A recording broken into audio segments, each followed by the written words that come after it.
안녕하세요. 저는 대학교 때부터 만난 남편과 결혼 생활 4년을 채우지 못하고 이혼하게 된 30대 여자입니다.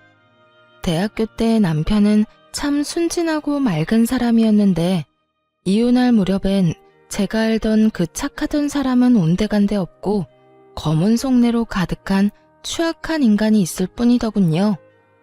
원래부터 그런 사람이었는데 제가 몰랐던 것인지 아니면 살다 보니 세상에 찌들어 변해버린 것인지 알 순 없지만 그 추악한 면모를 아는 순간 저는 이혼을 결심하게 되었습니다.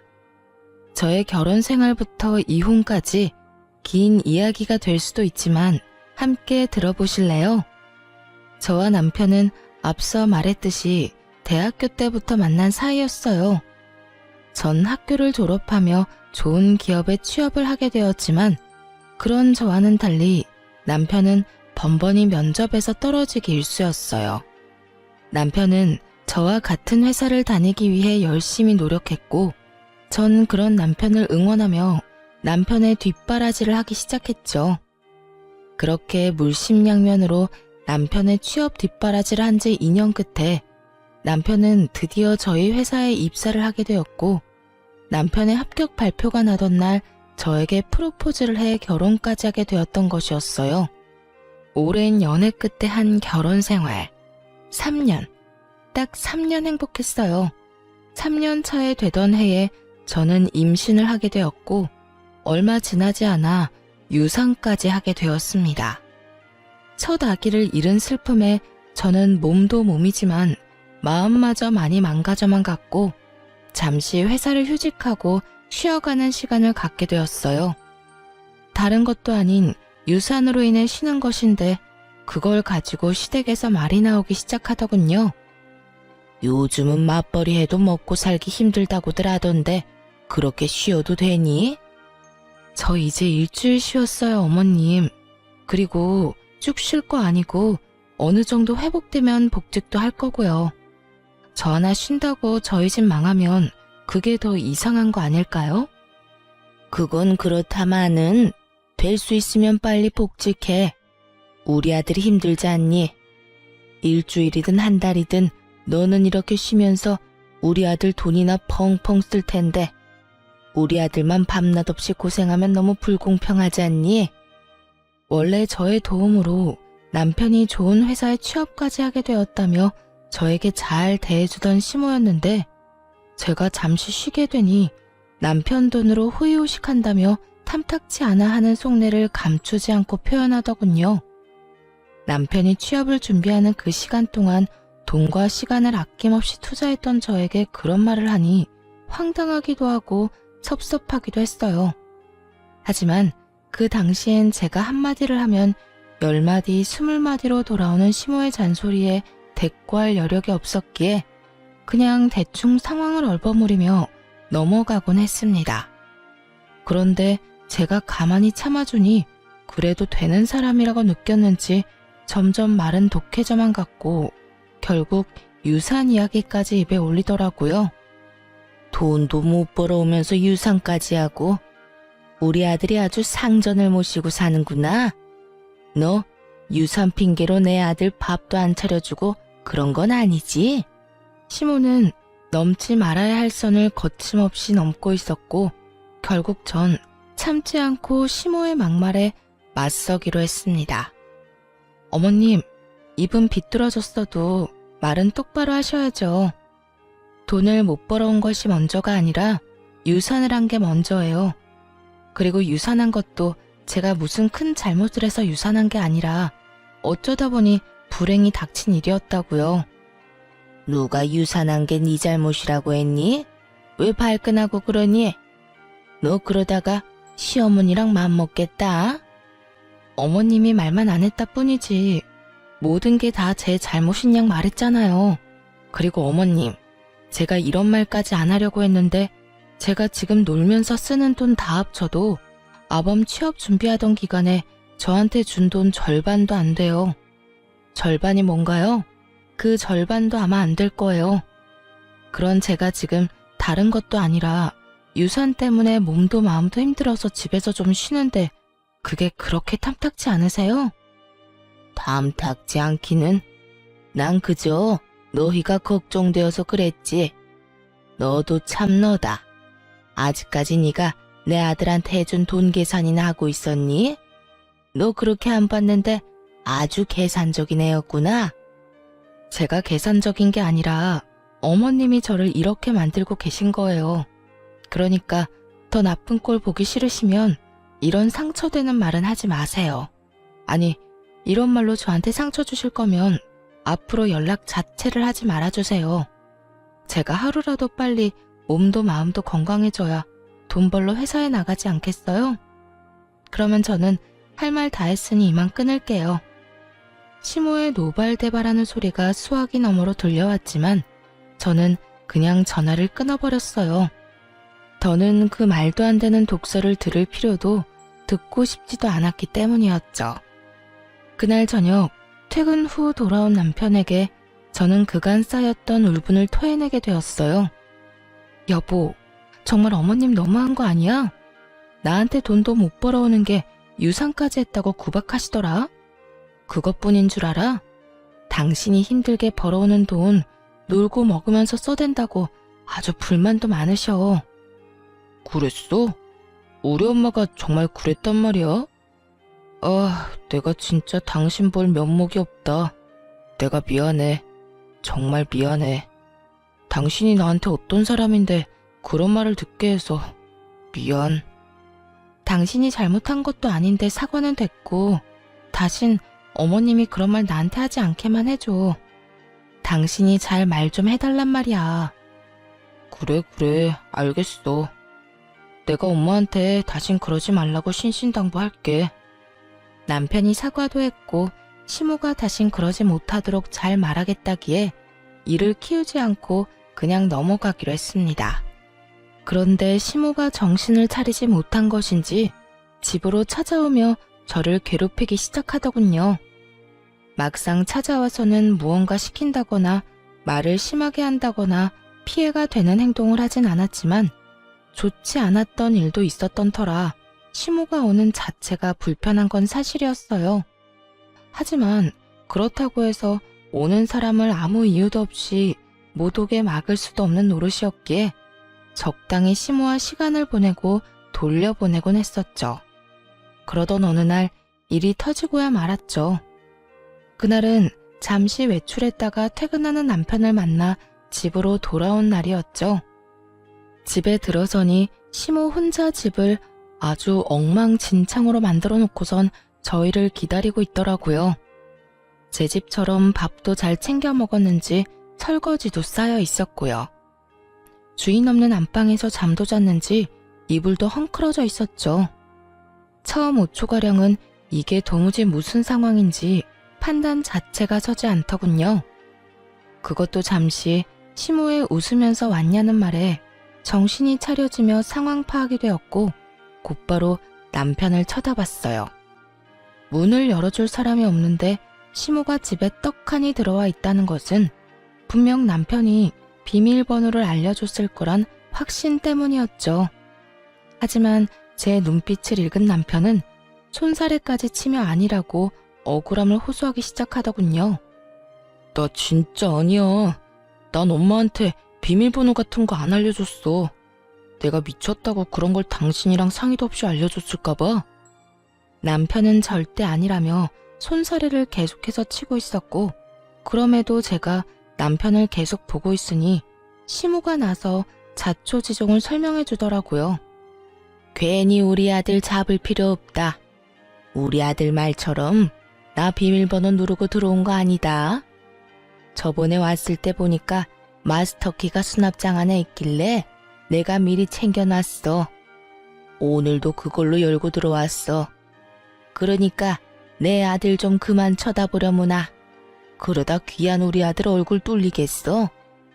시모는 자신이 어떤 짓을 한지도 모르는 채 당당한 태도였고 전 점점 화가 치솟고 있었어요. 제 표정은 점점 굳어져만 갔고 표정이 굳어지면 굳어질수록 남편은 제 눈치를 살피느라 바쁘더라고요. 시모는 그런 남편의 모습에 화가 난다는 듯 저에게 삿대질까지 하며 애먼 저를 잡아대기 시작하더군요. 넌 도대체 평소에 우리 아들을 얼마나 쥐잡듯이 잡아댔으면 저렇게 네 눈치를 보는 거야? 너 혹시 내 아들 숨도 못 쉬게 잔소리 퍼부으면서 사는 거니? 그런 거야? 시모는 저에게 득달같이 따져묻기 시작했고 전 그런 시모의 모습에 인내심이 바닥을 치는 소리가 들려오더군요. 어머님, 이 상황엔 평소 제가 잔소리를 하든 말든 그런 것과는 상관없이 제 눈치를 살펴야만 하는 상황이에요. 저희도 없는 집에 그것도 시어머니가 허락도 없이 마구잡이로 들어와서 집꼴을 이렇게나 엉망진창으로 만들어놨는데 남편이 제 눈치를 살피지 제가 남편 눈치를 살펴야 할까요? 허락? 내가 지금 허락도 없이 너희 집에 들어와서 기분이 나쁘다. 이거니 지금? 네, 좋을 리는 없잖아요. 그러니까 가지고 가신 마스터키 당장 주시고 다신 이러지 마세요. 앞으로 오시려거든 연락하고 오라고요. 저는 시모가 허락도 없이 가지고 간 마스터키를 돌려달라고 했고 시모는 절대 싫다고 하며 들고 있던 마스터키를 가방에 쏙 넣어버리더군요. 내가 왜? 난 절대 못 준다. 여긴 우리 아들 집이야. 우리 아들 집에 내가 오겠다는데 네가 무슨 권리로 나를 오지 못하게 하는 거야? 시모의 입에서 권리라는 단어가 나오는데 정말 기가 막히더라고요. 저와 남편이 마련한 집에 도대체 어떠한 이유로 시모가 권리를 주장할 수 있는 것인지 여러분은 이해가 되시나요? 텔레비전에서나 보던 개념집 나간 시모를 실시간으로 눈앞에서 보고 있는데 정말 황당함 그 자체였어요. 지금 저한테 권리를 따지고 드는 거예요? 이 집, 저랑 남편이랑 정확히 반반 내고 마련한 집이에요. 그러니까 권리가 있다면 어머님보다 제가 더 있지 않겠어요? 전 어머님이 이런 식으로 허락도 없이 들락날락하는 거 너무 싫습니다. 그러니 키 당장 주세요. 싫다고 분명 말했다. 그러면 이렇게 하면 되겠네. 네 말대로 절반은 네 집, 절반은 내 아들 집이니 앞으로는 들어와서 절반만 사용하면 되지 않겠어? 그러면 됐지? 지금 그걸 말이라고 하세요?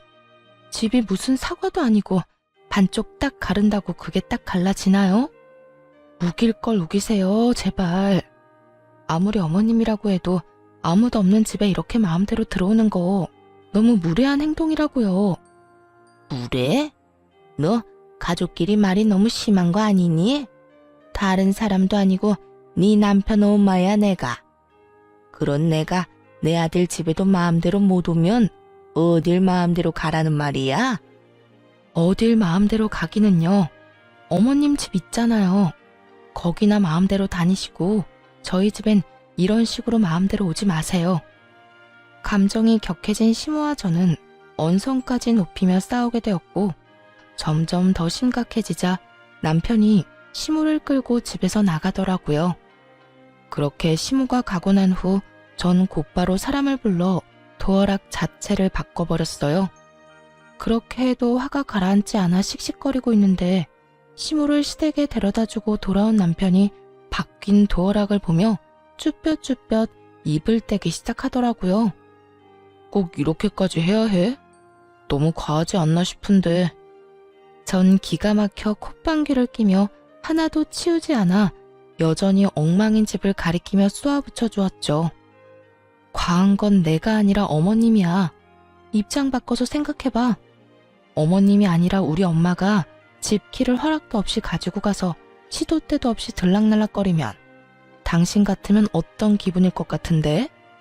이래도 내가 과한 처사라고 생각해? 남편은 깊이 생각해 볼 것도 없이 그건 싫었는지 미간을 찌푸리며 아무런 말도 하지 않고 있었고 전 그런 남편에게 더 단호하게 한마디 해주었어요. 어머님 말리지 못할 것 같으면 아무런 말도 하지 마. 나 지금 당신이 생각하는 것보다 훨씬 더 많이 화났으니까.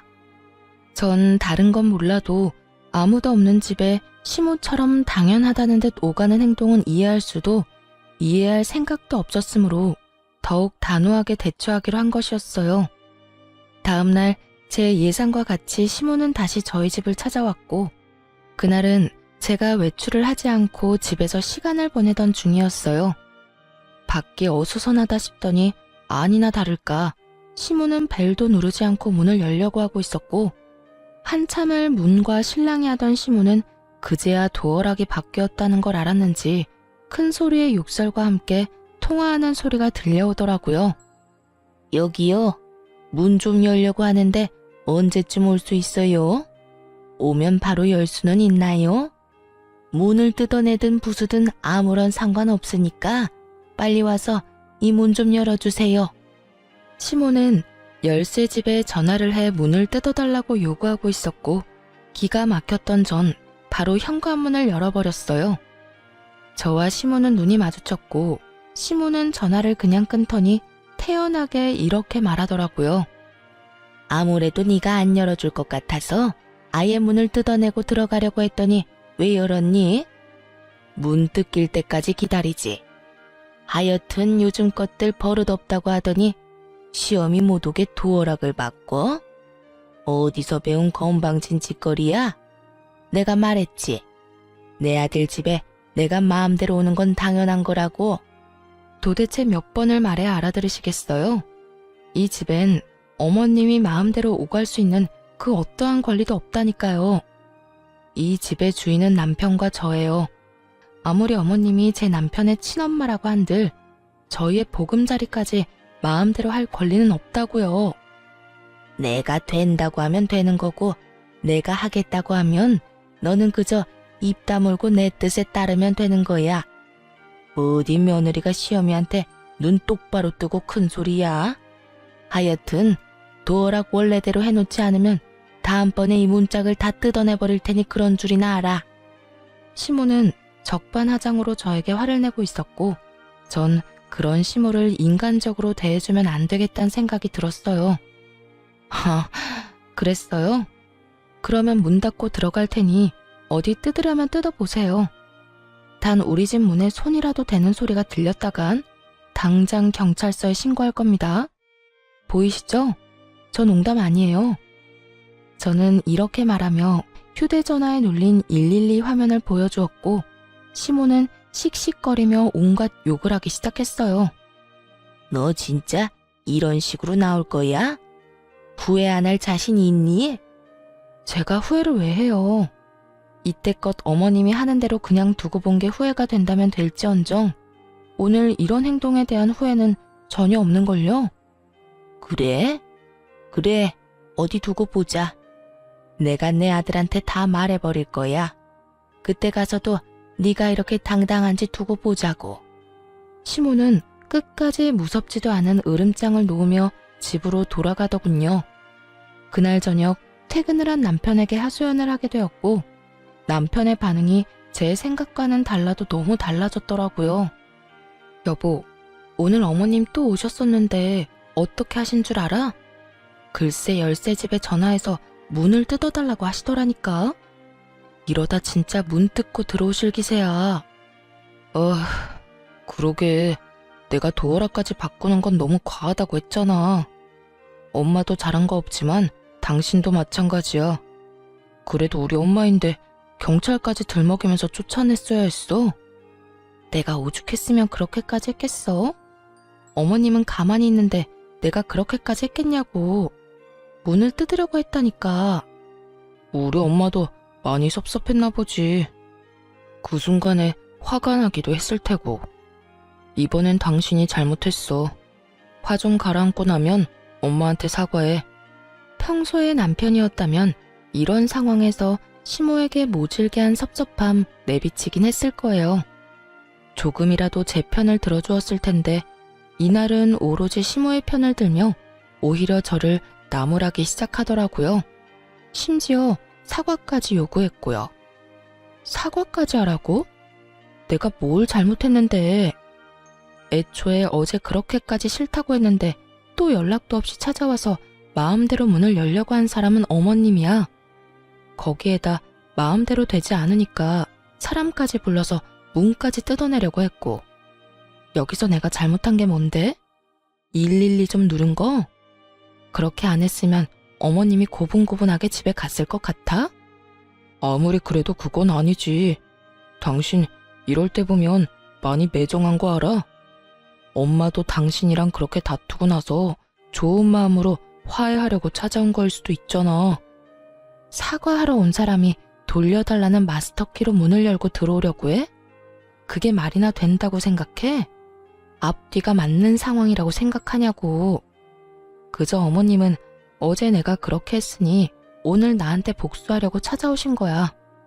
당신은 당신 엄마를 그렇게 몰라? 설사 엄마가 그런 목적으로 왔다고 한들 당신이 좀 져줬어도 되잖아. 꼭 그렇게까지 해야지 직성이 풀려. 어쨌든 이번엔 나도 당신이 이해가 안 된다. 정말 실망이야. 남편은 더는 제 말을 들어보려는 의지조차 없어 보였어요. 그렇게 저희 사이는 멀어지기 시작했어요. 점점 더 멀어지는 남편을 보며 아무리 생각해봐도 남편의 갑자기 변해버린 행동이 이해가 되지 않았어요.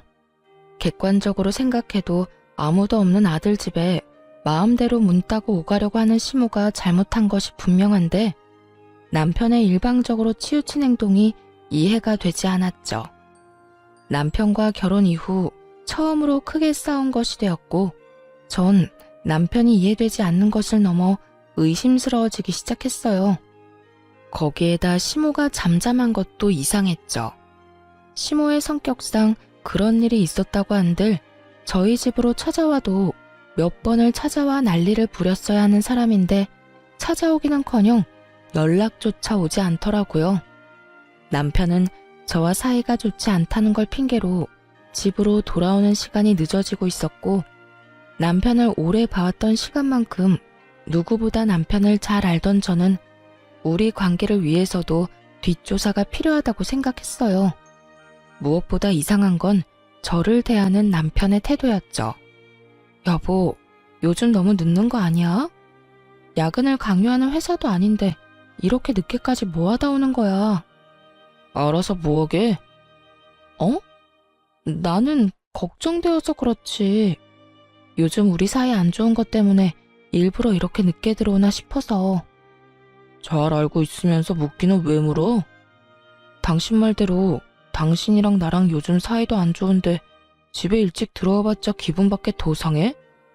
그래서 밖에서 친구들도 만나고 만날 사람 없으면 혼자 걷다가 오는 거니까 신경 쓰지 마. 그러지 말고 우리 화해하자. 우리 문제로 싸운 것도 아니고 어머님 문제로 일어난 싸움 이렇게까지 길게 끌고 가봤자 우리한테 남는 게 뭐야? 당신도 편한 집 두고 밖으로 나돌게 되고 나는 집에서 그런 당신 걱정하게 되고 서로한테 이로울 게 없잖아. 당신한텐 이 문제가 그렇게 간단할지 몰라도 나는 이번 일을 계기로 당신한테 정다 떨어졌어. 한동안은 당신이랑 멀리하고 싶다고. 그러니까 그런 줄 알고 나한테 신경 쓰지 마. 이렇듯 남편은 저와의 관계 개선에 대해 전혀 의지가 없어 보이더라고요. 결국 전 흥신소의 남편을 의뢰하게 되었고 흥신소의 연락을 기다리고 있었죠. 그렇게 애가 다 타도록 연락을 기다리는 와중 평소 가까이 지내던 부장님에게 연락이 왔더라고요. 이제 복직을 슬슬하면 어떻겠냐고요. 부장님과 대화를 나누어 본 저는 복직을 결정하게 되었고 복직을 준비하는 와중 흥신소에서 연락이 왔더라고요. 안녕하세요, 사모님. 이게 바깥분께서 외도를 저지르고 있던 게 맞더라고요. 상대는 같은 회사 다니고 있는 여자로 1년 가까이 만나온 것으로 추정되고 점심시간에도 함께 시간을 보내며 일 이야기도 나누는 걸 보니 남편분께서 상간녀에게 많은 도움을 주고 있는 것으로 보였습니다. 자세한 건 파일로 보내드릴 테니 한번 확인해 보시고요. 더 궁금한 점 있으면 연락해 주세요. 전화를 끊고 난 후 떨리는 손으로 파일을 열어보니 정말 가관이더라고요. 남편과 함께 회사에 다닌다던 상간녀의 정체는 다름 아닌 제가 회사에 다니던 때 제일 아끼던 후배로 제가 여러모로 도움을 많이 줬던 후배였어요. 1년이라고 하면 시모와 제가 그런 일이 일어나기도 전이었는데 그때부터 남편은 외도를 저지르고 있었다니 정말 기가 다 막혔어요. 두 사람은 일을 하며 가까워졌는데 남편이 주로 상간녀의 일을 도와주고 있었다고 하더라고요. 알아보니 제가 휴직을 하고 난 후 회사에서 남편과 상간녀의 일 처리 능력이 향상되었다고 다들 칭찬이 자자했다고 하더군요. 참 헛웃음이 다 나더라고요. 그건 역시 남편이 저에게 도움을 구하면 제가 조언을 하며 도움을 줬고 제 조언대로 남편은 처리했을 뿐인 상황이었어요. 정리하자면 남편은 저에게 도움을 얻고 상간녀는 남편에게 도움을 얻으며 회사에서 자리 잡고 있었던 것이었죠. 제 뒷바라지를 받으며 제 덕에 취업을 한 남편놈이 이젠 내 덕에 외도까지 저지르고 있었다는 사실을 알고 나니 두 연놈을 가만두면 안 되겠더라고요. 그렇게 복수를 계획하며 이혼을 준비하는 사이 복직 날짜가 다가왔고 전 서류들을 준비해 남편도 모르게 회사로 출근을 했어요. 출근을 하니 회의실에서 남편이 발표를 하고 있더군요. 1년을 이끌어갈 신규 사업 기획에 대해 발표하고 있었는데 전 그 회의실로 지체하지 않고 들어가 그 회의를 멈춰버렸죠. 잠시 멈추시죠? 갑작스러운 저의 등장에 남편은 크게 당황한 눈치였고 상간녀 역시 저와 남편의 눈치를 살피느라 바쁘더군요. 전 오래전부터 준비한 자료들을 직원들에게 보여주며 준비한 말을 꺼내기 시작했어요. 애초에 이건 제가 오래전부터 준비했던 아이디어인데 왜 차대리가 발표를 하고 있는 걸까요? 차대리, 이유가 뭘까요? 그래요. 부장님이 갑작스럽게 연락이와 복직을 권했던 이유는 다름 아닌 이것 때문이었어요. 남편은 저도 모르게 제 노트북에서 제가 오랜 시간 동안 공들여 기획 중이던 아이디어를 마치 본인의 아이디어인 양 회사에 제출했고 제가 이 아이템을 구상하던 당시 함께 머리를 모았던 부장님이 저에게 연락을 줬던 것이었죠. 자료를 보니 상간녀도 팀원으로 이름이 올라와 있던 것으로 보아하니 상간녀 역시 모든 사실을 알고도 묵인하고 있었던 것이었어요. 저는 모든 사실을 알리며 남편에게 어떻게 된 일인지 물었고 당황한 남편은 그게 무슨 소리냐며 자신의 아이디어라고 딱 잡아떼기 시작하더군요. 그게 무슨 말씀이세요? 이건 제가 오랫동안 생각하고 기획한 제 아이디어라고요. 혹시 제 노트북 보셨나요? 제 노트북에도 이런 자료를 저장한 것이 있는데 그걸 그대로 뽑아와서 이러는 거 아니냐고 묻는 겁니다. 차대리야말로 제 노트북에서 이 기획을 훔쳐간 거겠죠. 양심도 없이 이게 무슨 짓입니까? 제가 그랬다는 증거라도 있어요? 내가 이 기획안을 훔쳤다는 증거라도 있냐고요. 뻔뻔하기 그지없는 남편은 끝까지 발뺌을 하며 증거 타령을 하고 있었고 전 그런 남편에게 콧방귀를 끼며 이렇게 말해주었습니다. 증거는 없고 증인은 있는데요. 생각을 좀 해보세요. 하필 차대리가 이 발표를 하는 날 하필 제가 이렇게 복직을 해서 회사에 나왔는데 그게 다 우연이라고 생각해요? 증인이라니 설마... 네, 맞아요. 부장님께 연락받았어요.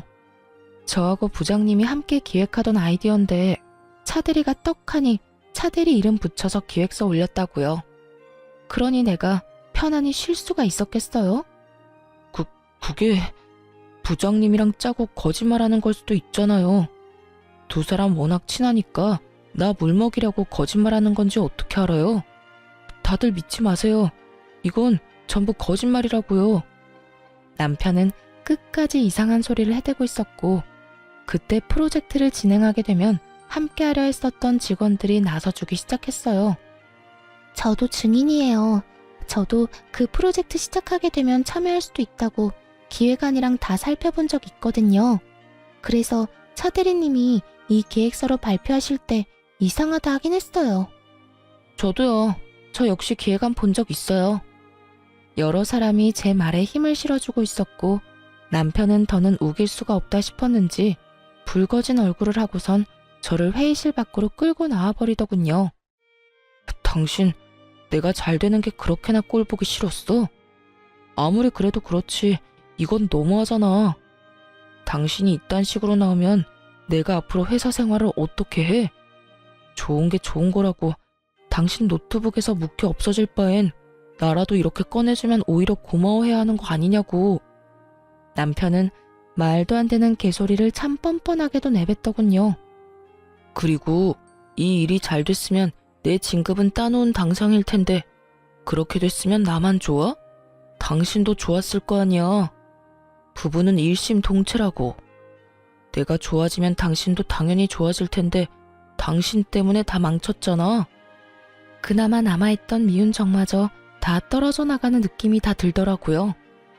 야, 너 지금 이상한 생각을 하고 있는가 본데 그게 네 머리에서 나온 거 아니고 내가 몇 달을 고심해서 구상해낸 내 아이디어야. 그런 걸 훔쳐가서 네 거인 거 마냥 발표까지 하다 들킨 주제 뭐?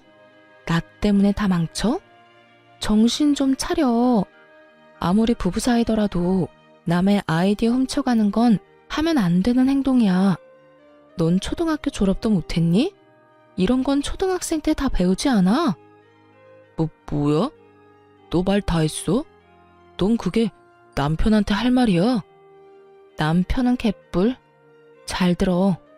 내가 100번 1000번 양보해서 이해한다고 한들 그건 네 말처럼 네가 내 남편이고 우리가 부부 사이일 때나 이해 가능한 거야. 우리는 앞으로 부부 사이가 아닐 테니까 난 절대 이 일 그냥 넘기지 않을 테고 말이야. 뭐? 지금 나랑 이런 일로 이혼이라도 하겠다는 거야? 이혼이 그렇게 마음처럼 쉬운 줄 알아? 그리고 나야 남자니까 이혼해도 상관없다고 쳐도 당신이 이혼녀 딱지 괜찮겠어? 앞으로 잘 살아나갈 자신 있냐고. 남편은 주제에 저를 깔보며 이깟일로 무슨 이혼까지 하냐며 콧방귀를 뀌고 있었고 전 그런 남편을 향해 가방 속에 넣어뒀던 외도 증거들을 뿌려주었어요. 바닥엔 남편과 상간녀의 다정한 모습이 찍힌 사진들이 나뒹굴기 시작했고 그 순간 타이밍도 좋게 회의실에서 사람들이 쏟아져 나오더라고요. 바닥에 떨어진 외도 증거 사진들을 본 사람들은 저마다 놀람의 탄성을 자아내기 시작했고 상간녀는 자신의 얼굴이 찍힌 사진들을 급하게 주우며 고함을 질러대더군요. 보지 마세요. 보지 말라고요. 선배, 이게 뭐예요? 정말 너무한 거 아니에요? 이런 걸 이렇게 공개적으로 뿌리면 어떻게 하자는 거예요? 왜? 부끄러운 건 아니? 불륜이나 저지른 주제에 부끄러운 건 아냐고. 저 역시 상간녀를 향해 고함을 질러버렸고 상간녀는 사진을 줍다 말고 자리에 주저앉아 더 큰 소리로 고함을 고래고래 질러대더라고요. 우리 사이에 꼭 이렇게까지 해야 했어요? 꼭 이렇게까지 끝장을 봐야 했냐고요. 굳이 이렇게 하지 않아도 되는 일이잖아요. 우리 사이? 그래, 우리 사이 좋았지. 나도 널 아꼈고 너도 날 잘 따랐고. 그런데 그런 우리 사이를 끝장낸 건 내가 아니라 너랑 내 남편이지 않니? 우리가 부부 사이라는 걸 회사 내에 모르는 사람이 없는데 네가 몰랐을 리도 없을 거고 몰랐다고 한들 유부남이랑 놀아난 주제에 무슨 낯짝으로 큰 소리야? 양심이 없는 거야? 아니면 그 얼굴 철판이 두꺼운 거야? 아무리 내가 잘못했다고 해도 일은 할 수 있게 해줘야죠. 회사에서 이런 식으로 다 밝혀버리면 앞으로 회사 생활은 어떻게 하라고요? 아직도 정신 못 차리고 그딴 소리나 하는 거 보니 양심도 없고 얼굴도 두꺼운데 멍청하기까지 한가 보네. 딱 보면 모르겠어. 난 죽었으면 죽었지. 너 같은 인간 말종이랑 한 회사에 다닐 생각 없어서 이렇게까지 하는 거야. 그러니까 어차피 쫓겨날 회사 얼른 가서 짐이나 싸고 짐 싸서 가는 김에 네가 사랑하는 내 남편도 잘 챙겨서 가. 앞으로는 당당하게 같이 살아. 내가 당장 이혼해 줄 테니 더럽게 뒤로 그딴 짓이나 하지 말고 당당하게 이 머저리 같은 남자 잘 데리고 살아보라고. 상간녀는 제 말에 씩씩거리며 저를 노려보고 있었고 남편 놈은 이러지도 저러지도 못한 채 가만히 있더라고요. 그 모습을 보는데 저렇게 한심한 놈이랑 이때껏 살았다는 생각에 저 자신이 참 한심스럽게 느껴지더군요. 한참을 눈치를 살피던 남편은 저에게 무슨 할 말이라도 있는 것인지 제 손을 잡으려고 했고, 전 그런 남편의 손을 뿌리쳤어요. 어딜 잡으려고 그래? 네 짐도 다 싸서 네가 사랑하는 저 여자 집으로 보냈고 비밀번호도 바꿔버렸으니까 오늘부터 집에 오지 마. 소장 보낼 테니 법원이나 시간 맞춰 잘 나오고. 할 말을 다한 저는 그대로 자리를 벗어났고, 그날 오후 회사에선 두 사람에게 바로 권고사직 처분을 내려버렸습니다. 처분이 나오자마자 남편과 상간녀는 이딴 회사에 본인들 역시 미련이 없다는 막말을 하며 짐을 싸들고 나가버리더군요. 이딴 회사 나도 미련 없다 이거야. 자기야, 가자. 당장 우리 집으로 가서 맛있는 밥이나 차려 먹자고. 그래 자기야. 회사도 그만두게 되고 이 지긋지긋한 이혼도 하게 되고 아주 일석이조네. 이딴 회사 그만두면 내가 큰일이라도 날까봐. 이거 왜 이래? 다른 곳에 이력서만 넣으면 너도 나도 오라고 난리라고. 두 사람은 저에게 들으라는 듯이 자기라고 서로를 칭하며 나가버렸고, 전 그저 시간이 빨리 가 이혼만 끝나길 바라고 또 바랐습니다. 그렇게 저는 좀 더 쾌적한 회사 생활을 하며 이혼을 진행하게 되었고, 재산 분할부터 해서 두 사람에게 위자료까지 받고 성공적으로 이혼할 수 있었습니다. 이혼을 하고 난 후 얼마 지나지 않아 두 사람이 바로 재혼을 했다는 소식을 듣게 되었는데, 그 행복도 오래 가지 못한 것 같더라고요. 재혼 소식을 들은 지 3개월도 채 되지 않아 뻔뻔하게 상간녀에게 연락이 왔으니까요. 무슨 일이야? 나한테 더 남은 할 말이 없는 걸로 아는데. 선배, 나 미칠 것 같아요. 선배 때도 그랬어요? 글쎄 어머님이 계속 우리 집에 연락도 없이 찾아온다고요. 비밀번호 알려달라고 하는 거 안 알려줬더니 마스터키를 찾아내서 문을 막 열고 들어오는데 미칠 것 같다고요. 전 시모의 한결같은 그 개념 없는 행동이 그 순간엔 고맙기까지 하더군요. 상간녀의 말을 들어보니 전 시모는 여전히 아들 집을 제 집처럼 생각하고 있었고, 이번엔 먼저 비밀번호를 알려달라는 요구를 했다고 하더군요. 하지만 그것이 거부당하자 저에게 했듯이 마스터키를 찾아내서 아들 집을 제 집처럼 오가고 있었던 것이었어요. 하지만 상간녀 역시 이런 일을 당하고 있을 사람은 아니었어요. 그래서 그 말 하려고 나한테 전화한 거야? 아니요. 선배 때는 어땠나 해서요. 어찌되었든 전 당장 어머님이랑 인연 끊고 살자고 했어요. 아니, 어떻게 그런 어머님이랑 왕래하면서 살겠어요? 내 아들 집이니 내 마음대로 오가겠다는 말이 요즘 세상에 가당키나 한 말이냐고요. 제가 당장 영 끊지 않으면 이혼이라고 하니까 2번 이혼은 싫은지 인연 끊겠다고 하더라고요. 전 남편은 2번의 이혼은 싫었는지 그렇게나 죽고 못 살던 전 시모와의 인연을 끊겠다고 했고, 상간녀는 자랑과 하소연을 오가며 그간의 모든 이야기를 다 풀어놓을 기세로 말하기 시작했어요. 그래서 할 말이 뭔데? 왜 전화까지 해서 묻지도 않은 네 사생활 이야기를 늘어놓는 거야? 그게 막상 이렇게 되고 나니까 하소연할 데가 없더라고요. 생각나는 사람은 선배밖에 없고, 회사에서도 선배였지만 이 집안 생활에서도 선배잖아요. 그래서 이것저것 궁금한 게 많더라고요. 말이 나왔으니까 물어보는 건데, 저 인간 저희 다니던 회사의 취업은 어떻게 한 거예요? 아직까지 취업도 못하고 집구석에서 놀고 있어요. 저는 임신까지 덜컥 해버려서 취업도 안 되고요. 정말 이러다가 미쳐버릴 것 같아요. 무슨 남자가 능력이 없어도 저렇게까지 없을 수가 있는지. 요즘 새삼 저딴 놈 데리고 산 선배가 대단하다는 생각이 다 든다니까요. 상간녀는 여전히 제가 본인을 아끼는 선배라 생각하고 있는 것인지 할 말 못할 말 구별도 하지 못하고 그저 입에서 나오는 대로 하소연을 하고 있더군요. 야, 내가 가만히 들어주니까 계속해도 되는 줄 아나 본데 적당히 좀 해. 나 네가 데리고 사는 남자 전 부인이야. 네 인생 네가 꼬아놓고선 누구한테 전화해서 하소연질이야? 네 인생은 네가 알아서 행복하게 잘 살아보도록 하고 다신 이딴 전화도 하지 마. 알겠어? 전 그대로 전화를 끊어버렸고 한동안은 그 인간들을 잊고 살았어요. 그런데 이 지긋지긋한 소식의 피날레를 장식해줄 연락이 전 남편에게서 오더라고요. 저기, 잘 지냈어? 혹시 내 와이프한테 최근에 연락 온 적 있었어?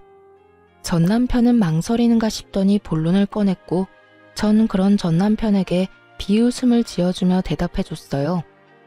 네 부인을 왜 나한테 찾아?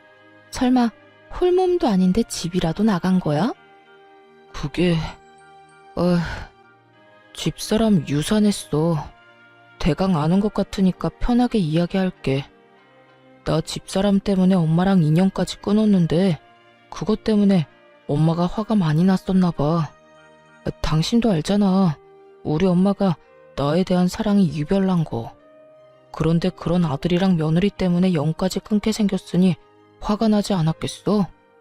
그래서 하고 싶은 말이 뭔데? 할 말 있으면 빨리 해. 우리가 전화 길게 할 사이는 아니잖아. 그게...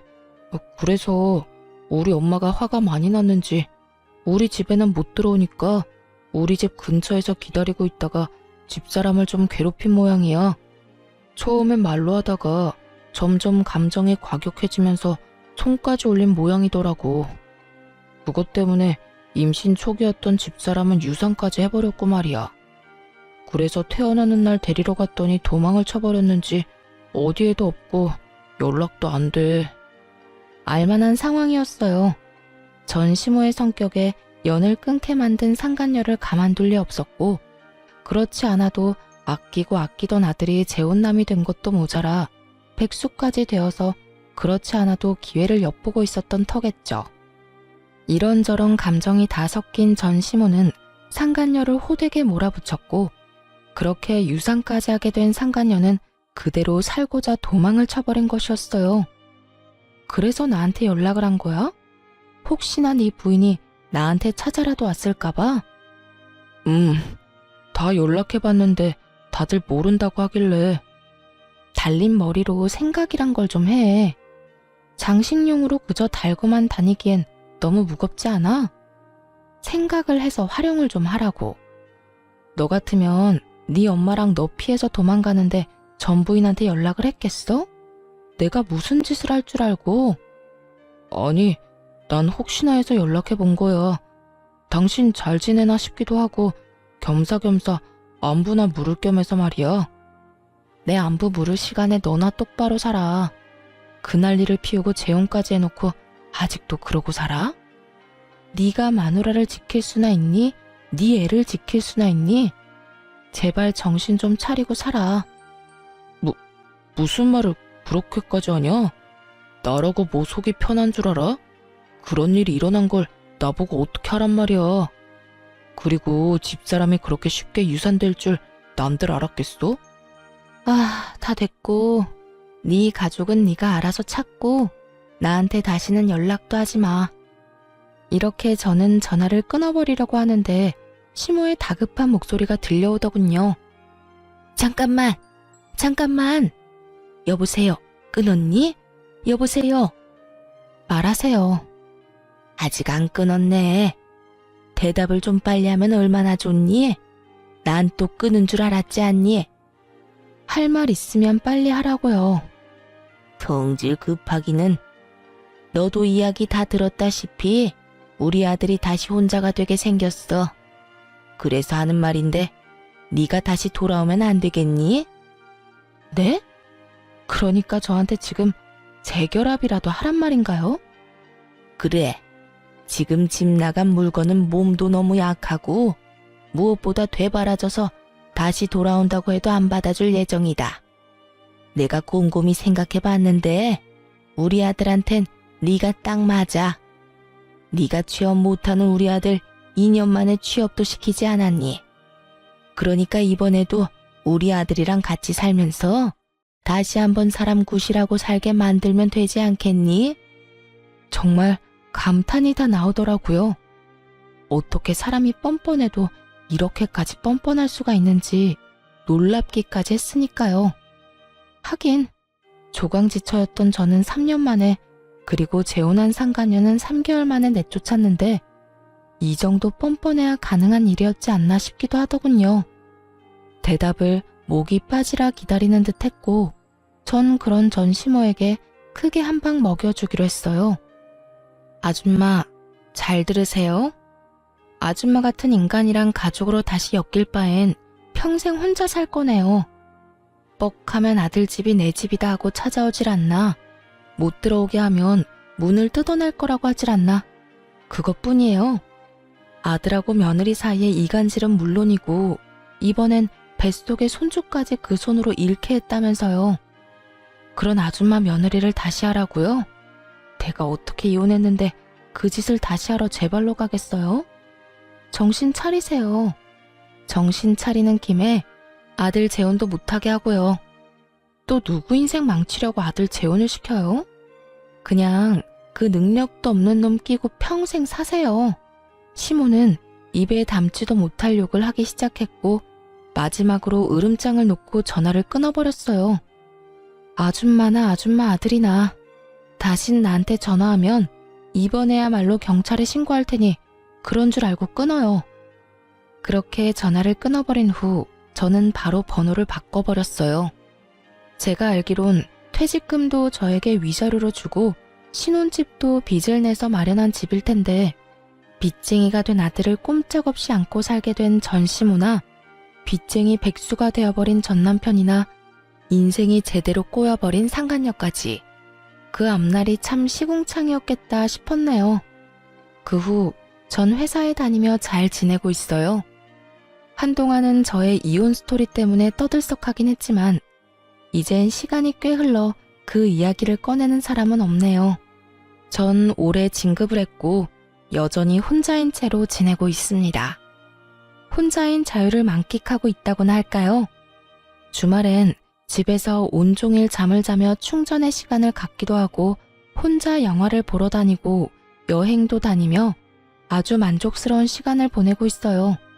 가끔 외로워질 때도 있지만 가끔 느껴지는 그 외로움마저 행복하게 느껴지는 걸 보면 이혼 참 잘했다고 생각하기도 해요. 앞으로도 전 저만의 인생을 위해 살아갈 예정이에요. 더는 누군가를 위해 헌신하는 것이 아닌 제 행복, 제 안위만을 위해 두 번째 인생을 멋지게 살아가 보려고요. 이로써 저의 긴 사연은 끝이 났네요. 긴 글 함께 해주신 분들 감사합니다.